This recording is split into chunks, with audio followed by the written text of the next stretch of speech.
మంత్రం యొక్క అనుష్ఠాన పద్ధతి.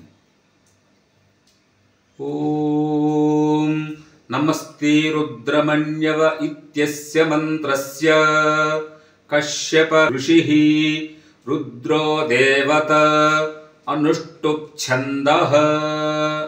ఈ విధంగా ఋషి ఛందస్సు దేవతని ఉద్దేశించి వారిని ఉచ్చరించిన తర్వాత మంత్రాన్ని అనుష్ఠానం చేయండి.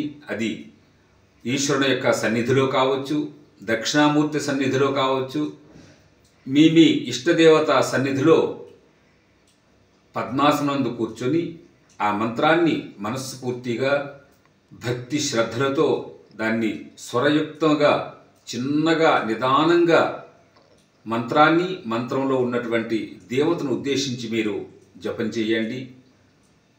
11,000 పర్యాయాల జపం చేసినట్టయితే భగవంతుని యొక్క దివ్య దర్శనము, పాప పరిహారము, కార్యసిద్ధి ఈ 3 జరుగుతాయి. కనుక భగవంతునికి ఇష్టమైనటువంటి ప్రసాదం కూడా అన్నప్రసాదమైన చాలు సంతోషిస్తాడు. లేక మీకు తోచినటువంటి, మీకు శక్తి వంచన లేకుండా ఏ ప్రసాదాన్నైనా మీరు అర్పించినట్లయితే భగవంతుడు సంతోషిస్తాడు. మంత్రాన్ని చూడండి. ఓం నమస్తే రుద్రమణ్యవ ఉతోత ఇషవే నమః. నమస్తే అస్తు ధన్వనే బాహుభ్యముతతే నమః. ఈ మంత్రాన్ని అనుష్ఠానం చేసి భగవంతుని యొక్క అనుగ్రహాన్ని పొందండి.